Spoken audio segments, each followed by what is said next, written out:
যাত্রাবাড়ি থেকেই শেখ হাসিনা পতন হয়েছে। সে মনে করেছিল আজীবন পেশিশক্তি দিয়ে ক্ষমতায় থাকবে, কিন্তু তার অহংকার শেষ করে দিয়েছে যাত্রাবাড়ির মানুষ। যাত্রাবাড়ির চন্দনকোঠায় গরিব ও দুস্থদের মাঝে শীতবস্ত্র বিতরণ অনুষ্ঠানে নবীউল্লাহ নবী এসব কথা বলেন। গত শনিবার বিকেলে যাত্রাবাড়ি থানা যুবদলের সাবেক সহসভাপতি মুশফিকুর রহমান ফাহিমের সার্বিক সহযোগিতায় এ শীতবস্ত্র বিতরণ করা হয়। যাত্রাবাড়ি থানা যুবদলের উদ্যোগে এ বস্ত্র বিতরণ অনুষ্ঠানে প্রধান অতিথি ছিলেন ঢাকা মহানগর দক্ষিণ বিএনপির সাবেক সহসভাপতি নবীউল্লাহ নবী। বিশেষ অতিথি ছিলেন ঢাকা মহানগর দক্ষিণ যুবদলের সিনিয়র যুগ্ম আহ্বায়ক MA গাফফার। প্রায় 1000 গরিব দুঃখী মানুষের মাঝে এ সময় শীত কম্বল বিতরণ করা হয়।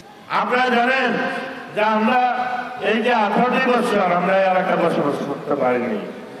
আমরা এখানে আমাদের বাপ দাদার বাড়িঘর, কেউ এলাকায় আমরা ঢুকতে পারি না। আমাদেরকে বিভিন্ন মিথ্যা মামলা দিয়ে আমাদেরকে বাড়িঘর ছাড়া করা হয়েছে। আমাদের অনেক নেতা কর্মীরা অর্ধাহারে অনাহারে তাদের পরিবারকে ধ্বংস করে দিয়েছে। অর্থনৈতিক ভাবে তাদের ব্যবসায়িক ভাবে তাদেরকে ধ্বংস করে দেওয়া হয়েছে।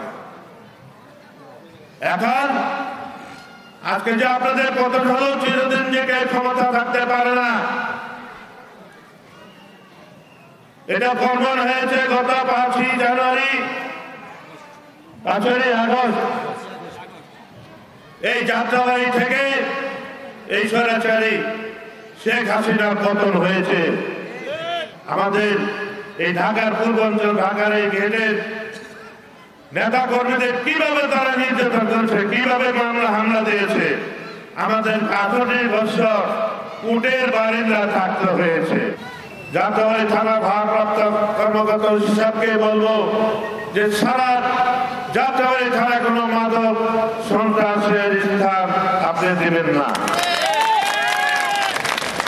মাদকের বিরুদ্ধে লড়াই করে যাব। আপনারা প্রশাসনে যারা আছে মাদক এবং সন্ত্রাসের বিরুদ্ধে লড়াই করবে, আপনাদের সহযোগিতা ইনশাআল্লাহ আমরা করব। আপনারা জানেন যে বিগত স্বৈরাচারী সরকার আমলে কি নৈরাজ্য, সন্ত্রাস, প্রতীক পাড়া মহল্লায় মাদক এই দেশে মানুষ অতিষ্ঠ হয়ে গেছিল। এলাকা ছিল একটা মাদকের একটা ঘাঁটি। তাই আজকে আমি এলাকার জনগণ এবং সমাজনীতি যারা করেন এবং প্রশাসনে যারা আছেন এবং যুবদলের এই ফাহিমকে বলবো, এই এলাকায় কোনো মাদক স্থান পাবে না।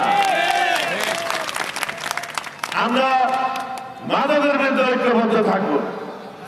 আমরা বিএনপি যারা করি, বিএনপি অঙ্গ সংগঠন যারা করি, আমরা জনগণের সেবা দেওয়ার জন্য যে কোনো আপদে বিপদে পাশে থাকবো।